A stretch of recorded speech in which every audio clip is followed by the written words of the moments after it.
au muage à M. Samuel Paty et M. Dominique Bernard le 14 octobre 2024. Ce temps d'hommage solennel qui nous réunit prendra la forme de 4 interventions. La mienne comme proviseur de l'établissement, puis l'intervention de 2 élèves. S'en suivra enfin l'intervention de M. Bourrien, professeur d'histoire-géographie, qui, à la fin de son intervention, vous invitera à une minute de silence. Une minute de silence comme un temps de solidarité collective qui vise à se réunir au-delà des différences, un temps donc profondément laïque. Un silence qui permet aussi de témoigner le respect dû aux victimes. 16 octobre 2020, Samuel Paty, professeur d'histoire-géographie.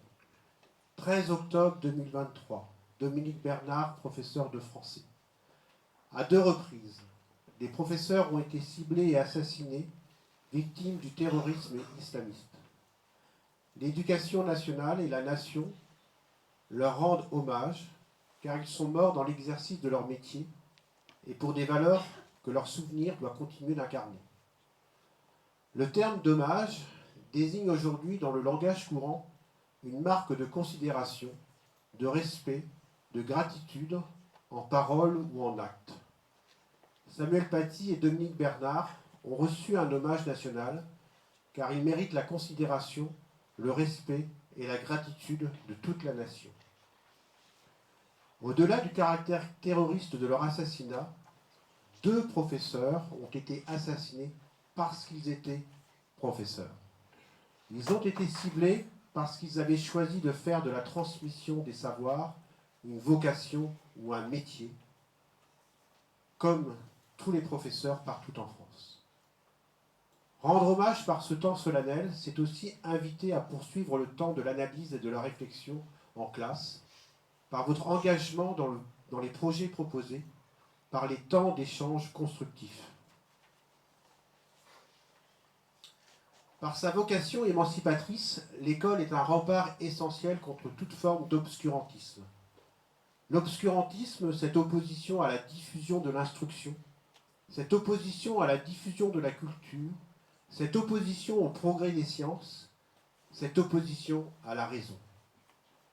La formation de la personne et du citoyen se fonde sur la transmission des principes et des valeurs inscrites dans la Constitution de notre pays, dans la Déclaration des droits de l'homme et du citoyen du 27 août 1789 et dans l'ensemble des grands textes des droits de l'homme européens et internationaux.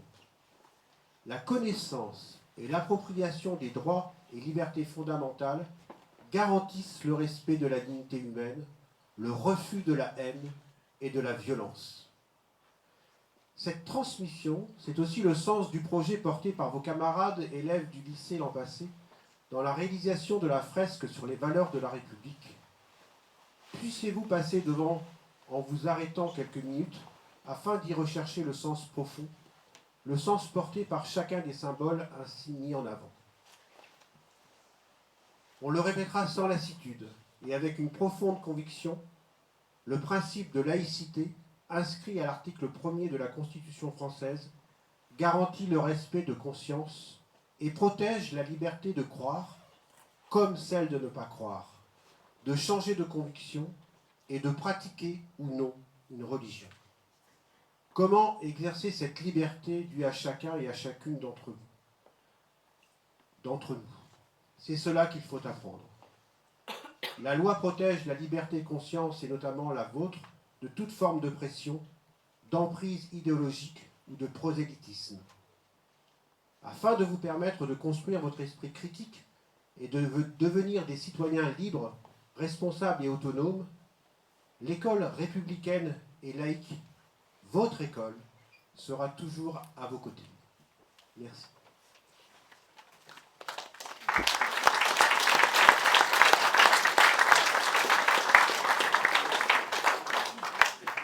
Je voulais prendre la parole car on m'en a donné l'occasion. Je le voulais car je le pouvais sans qu'on m'impose de restrictions.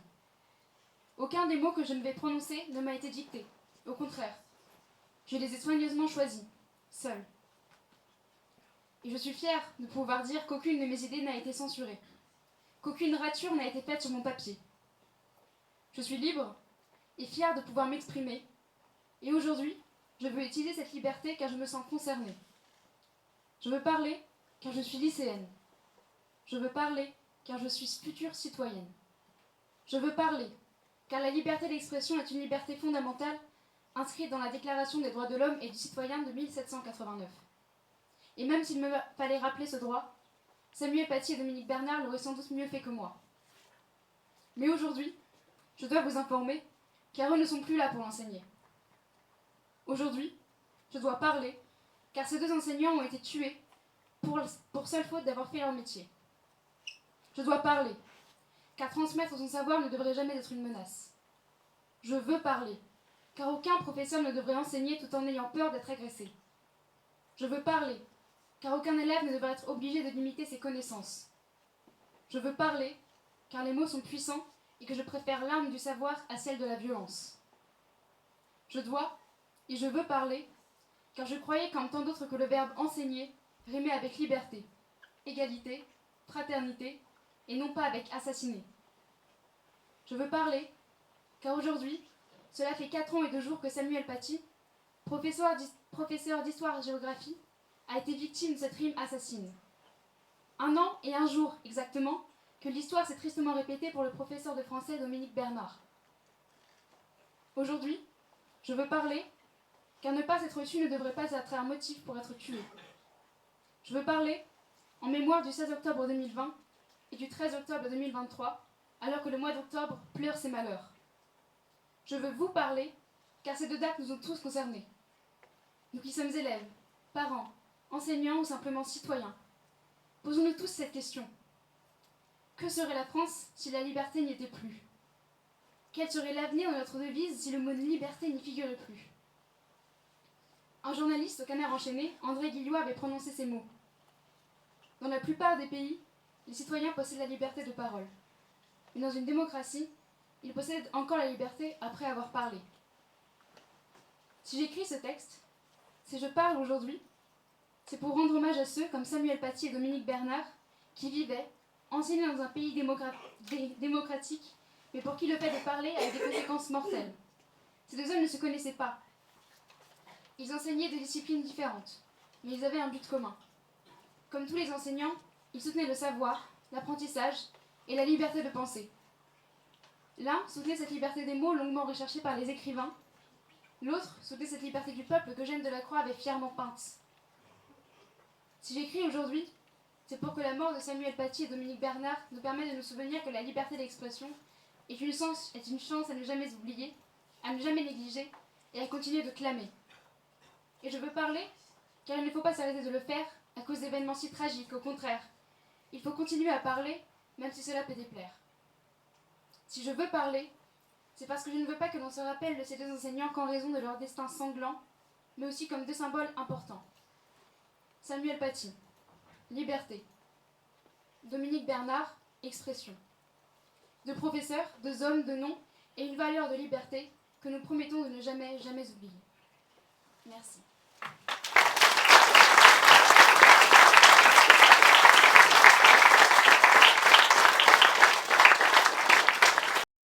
La bande dessinée Crayon Noir retrace le parcours tragique de Samuel Paty, un professeur d'histoire-géographie en France qui a été assassiné en octobre 2020 par un terroriste islamiste. L'ouvrage met en lumière sa vie en tant qu'enseignant engagé, passionné par la transmission des valeurs républicaines, notamment la liberté d'expression. Le récit évoque également les événements qui ont conduit à sa mort, après qu'il ait montré des caricatures de Mahomet dans le cadre d'un cours sur la laïcité et les libertés civiles. Dans cette bande dessinée, en tant que lecteur, nous faisons la rencontre de plusieurs personnages.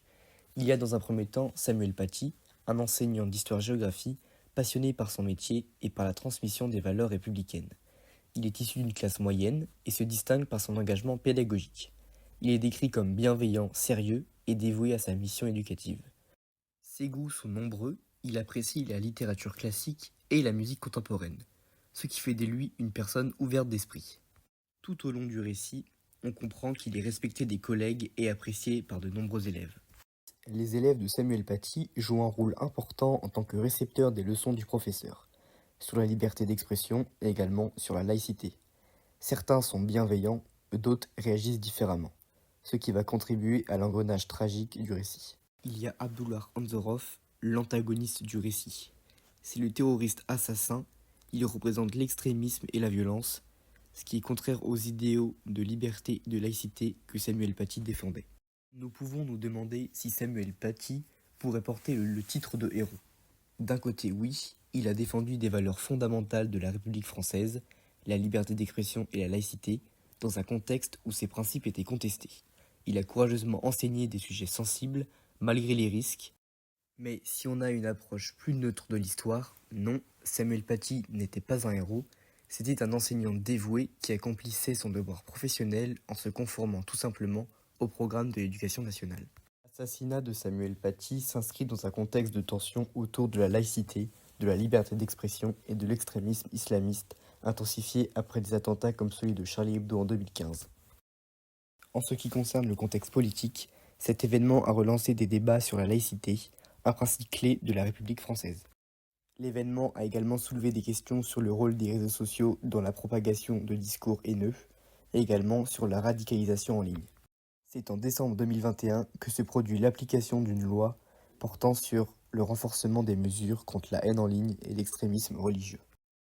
J'ai réalisé une sélection de passages qui m'ont particulièrement marqué dans cette bande dessinée, et je vais à présent vous les décrire. Sur cette case de la bande dessinée, on y voit un homme de la garde républicaine tenant le portrait de Samuel Paty durant l'hommage qui lui était rendu. Ce qu'il est important de retenir à propos de cette case, c'est qu'elle est marquée par un important contraste entre le portrait sombre de Samuel Paty, symbolisant le deuil, et les couleurs vives du cadre républicain aux couleurs du drapeau français, représentant les valeurs républicaines et la résilience nationale face à cette tragédie. Sur ce second et grand dessin représenté sur 2 pages, on peut voir qu'un cadrage principal a été fait sur Samuel Paty, illustrant son rôle d'enseignant neutre et bienveillant. Il engage ses élèves dans des discussions, valorisant la diversité des opinions et les encourageant à poser des questions. Impartial, il crée un espace d'expression libre où chacun peut partager ses idées, soulignant ainsi son attachement au dialogue et la réflexion critique. On peut en conclure que l'ouvrage rend hommage à Samuel Paty en tant que symbole de la liberté d'expression et de la laïcité, mettant en lumière son courage pédagogique face à des sujets sensibles dans un contexte de tensions religieuses et d'extrémisme, tout en soulignant l'importance cruciale des enseignants dans la formation des citoyens qui doivent être soutenus et protégés dans leur mission de transmission des valeurs républicaines, de tolérance et de respect. Certains de liberté en rêvent, certains de liberté en sont les assassins. Samuel Paty, 16 octobre 2020, Dominique Bernard, 13 octobre 2023, assassinés parce qu'ils étaient l'école.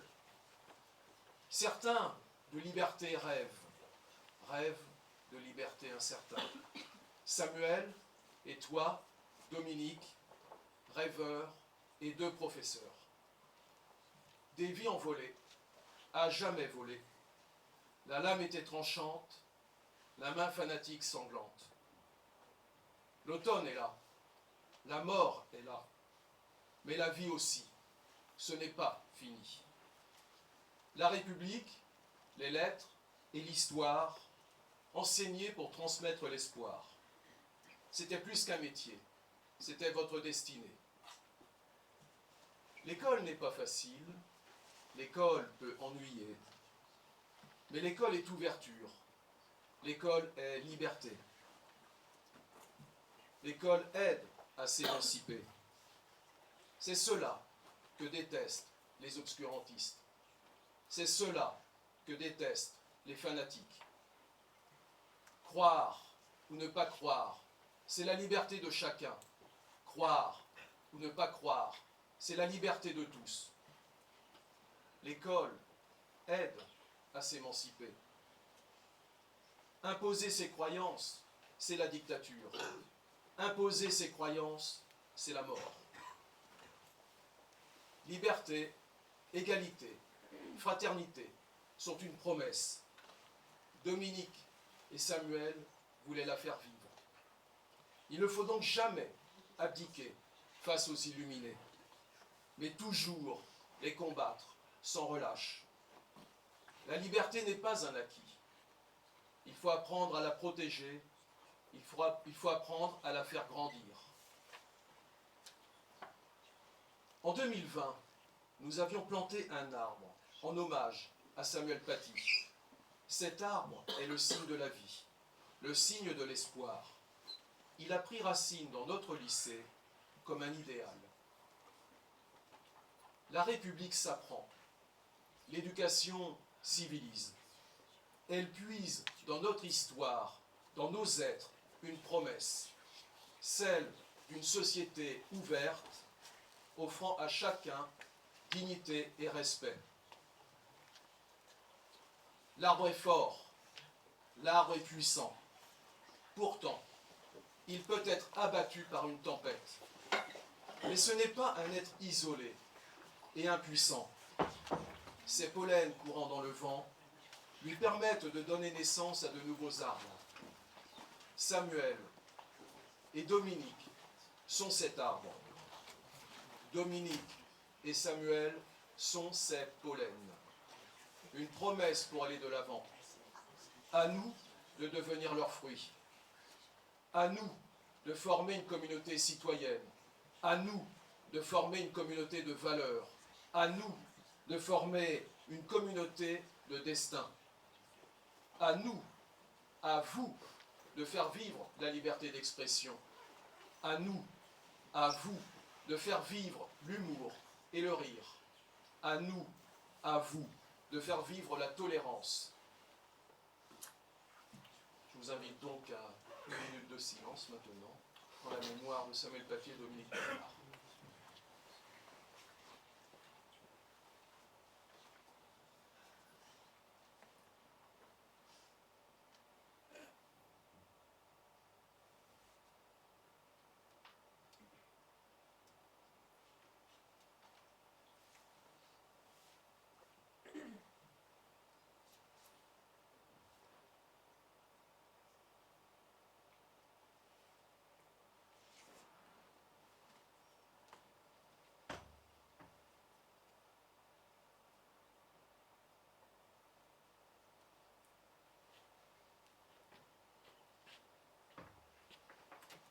Je vous remercie pour ce moment de recueillement.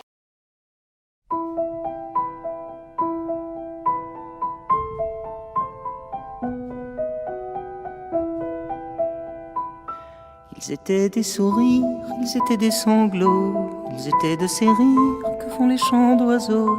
Ils étaient des matins quand on va à bord de mer, ils étaient cœur chagrin, ils étaient cœur lumière, ils étaient des poèmes, ils étaient des oiseaux, ils étaient des je t'aime qu'on dit bord du ruisseau, ils étaient du café, ils étaient du bistrot, ils étaient étrangers, ils étaient sans drapeau.